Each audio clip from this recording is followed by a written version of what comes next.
Okay, I will cover two parts, volatile memory and non-volatile memory.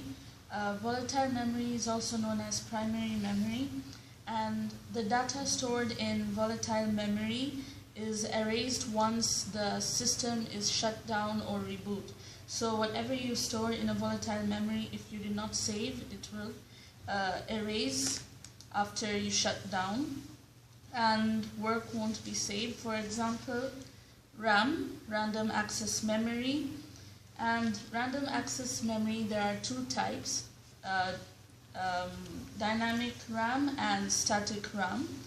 Dynamic RAM, the system must be refreshed in like every second in order for it to hold the data contents, but the static RAM, it holds data without even external refresh as long as power is being supplied.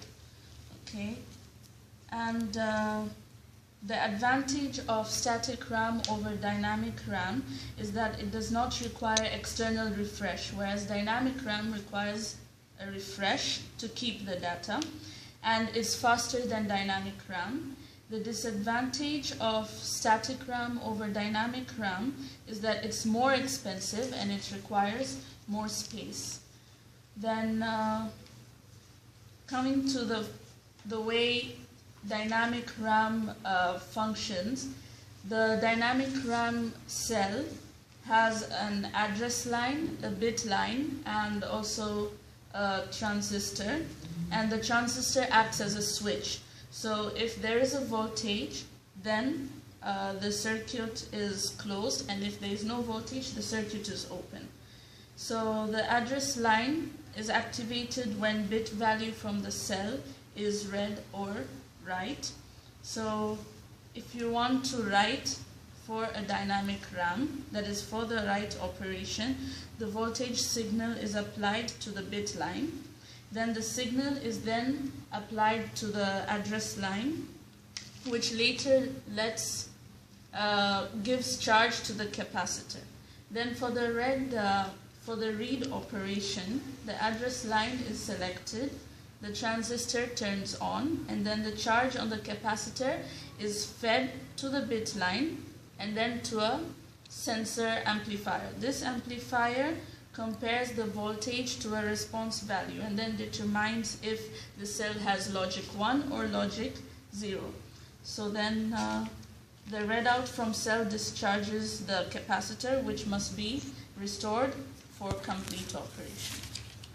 Then we go to non-volatile, for the functioning of static RAM. There are 4 transistors in static RAM. Transistor 1, transistor 2, transistor 3, transistor 4, T1, T2, T3, and T4. Okay, in logic 1, that is in the switch on mode, C1 and C2 are 2 capacitors. C1 and C2 are high, that is, they have high voltage. But C3 and C4 have low voltage. And then T1 and T4 are off, and T2 and T3 are on.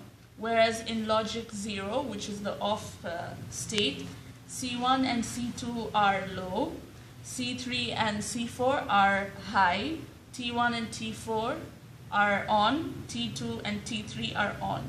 So that's how it works.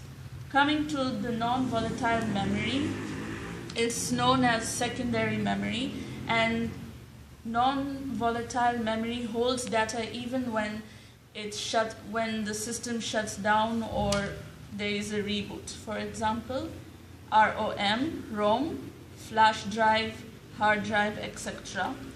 There are 5 types of ROM: read-only memory, programmable ROM, and then there is erasable PROM, electrically EPROM, and flash memory.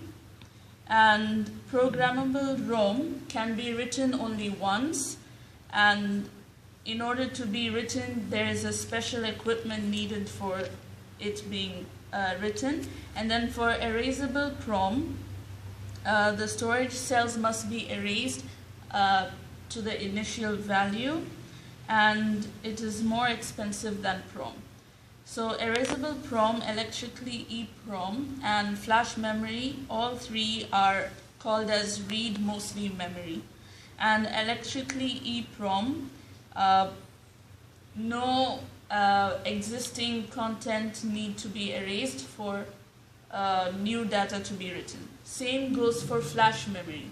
When you want to add a new thing to your USB drive, you can add it without erasing an existing content. But if you do want to erase, you have to erase byte by byte level. So that's it. 3. For error detection and correction, memory error, you need to correct voltage spike. For error detecting or error correction, you need to add that extra byte.